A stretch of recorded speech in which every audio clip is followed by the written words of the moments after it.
नमस्कार, मैं हूं साक्षी राय और आप देख रहे हैं खरी बात न्यूज।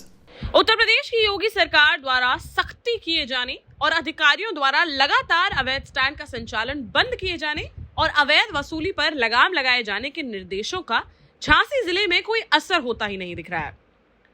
झांसी जिले के मऊरानीपुर में अंबेडकर चौराहे के पास अवैध बस स्टैंड बनाकर रोजाना यात्रियों से और बस स्टाफ से हजारों रुपए की वसूली किए जाने के मामले में बीते रोज बजरंग दल और विश्व हिंदू परिषद के कार्यकर्ताओं ने जोरदार प्रदर्शन किया। मऊरानीपुर के उपजिलाधिकारी और क्षेत्राधिकारी से मिलकर उन्हें ज्ञापन सौंपा, जिसमें अराजक तत्वों द्वारा की जा रही अवैध वसूली को तत्काल बंद कराए जाने की मांग की गई। बताते हैं कि इस मामले में मऊरानीपुर प्रशासन के अधिकारियों ने तत्काल मौके पर जाकर अवैध रूप से बस स्टैंड के बाहर अंबेडकर चौराहे पर खड़े होकर सवारी भर रही 4 यात्री बसों को सीज तो किया, लेकिन अवैध वसूली करने वालों की ना तो कोई खोज खबर की गई और ना ही उनके खिलाफ कोई कार्यवाही अमल में लाई गई। बीते रोज दर्जनों की संख्या में उपजिलाधिकारी और पुलिस उपाधीक्षक के कार्यालय पहुंचे विश्व हिंदू परिषद और बजरंग दल के कार्यकर्ताओं ने आरोप लगाया कि कुछ अराजक तत्व सत्ताधारी दल के लोगों के संरक्षण में दिल्ली, छतरपुर और लंबे रूट की बसों से प्रतिदिन हजारों रुपए की अवैध वसूली कर रहे हैं। दिल्ली जाने वाली बसों में बैठने वाली सवारियों से बस के बाहर ही अराजक तत्वों द्वारा 600 रुपए प्रति यात्री की वसूली की जाती है और बाद में बस स्टाफ को मात्र 300 रुपए प्रति यात्री देकर बसों में ठूस कर यात्रियों को दिल्ली भेजा जाता है। यदि यात्री इस अवैध वसूली का विरोध करते हैं या बस स्टाफ 600 रुपए वसूल कर 300 रुपए उन्हें दिए जाने का विरोध करते हैं, तो इन डंडाधारी गुंडों द्वारा सवारियों की और बस स्टाफ की मारपीट की जाती है। पिछले दिनों भी बस स्टाफ के साथ मारपीट की घटना इसी विवाद में हुई थी, जिसमें सत्ता के संरक्षण के चलते अराजक तत्वों की ओर से बस स्टाफ और उनके सहयोगियों के विरुद्ध SC/ST का उल्टा मुकदमा दर्ज कराया गया था।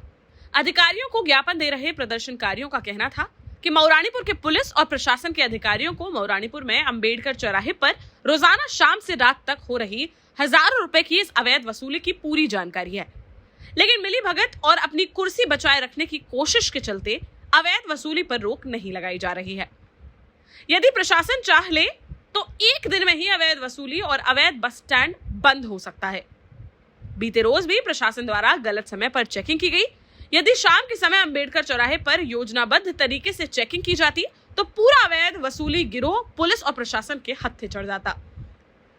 पिछले माह मऊरानीपुर पहुंचे वरिष्ठ पुलिस अधीक्षक शिवहरी मीणा से मऊरानीपुर के पत्रकारों ने भी अंबेडकर चौराहे पर अवैध वसूली की शिकायत की थी, जिस पर तत्काल कड़ी कार्यवाही किए जाने के आदेश SSP झांसी ने मऊरानीपुर पुलिस को दिए थे।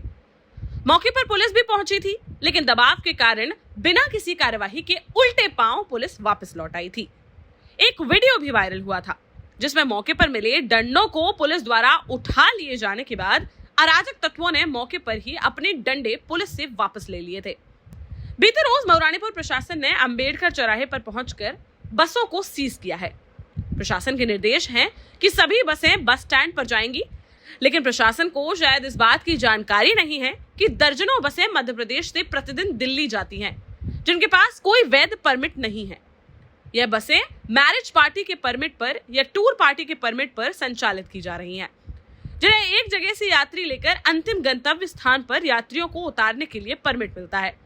इसीलिए यह बसें किसी भी शहर के बस स्टैंड पर नहीं जाती हैं, बल्कि शहर के बाहर ही सवारियां उतारकर और बैठाकर निकल जाती हैं। इन बस वालों के परमिटों में इसी कमी का फायदा उठाकर बस यूनियन के नाम पर और गुंडा टैक्स के नाम पर रोजाना हजारों रुपए की अवैध वसूली की जा रही है। मस्जिदों और मजारों के नाम पर भी कई वर्षों से मऊरानीपुर में अंबेडकर चौराहे पर बसों के स्टाफ से अवैध वसूली की जा रही है।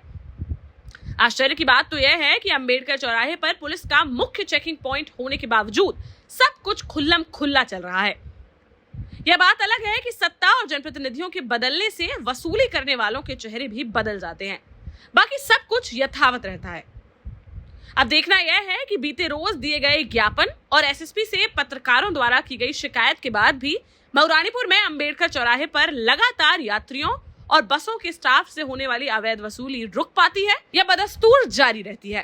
फिलहाल के लिए इस खबर में इतना ही। इस खबर से जुड़े सारी बड़ी अपडेट्स और अन्य सारी बड़ी खबरों को लेकर हम फिर हाजिर होंगे आपके सामने। देखते रहिए खरी बात साक्षी राय के साथ। नमस्कार।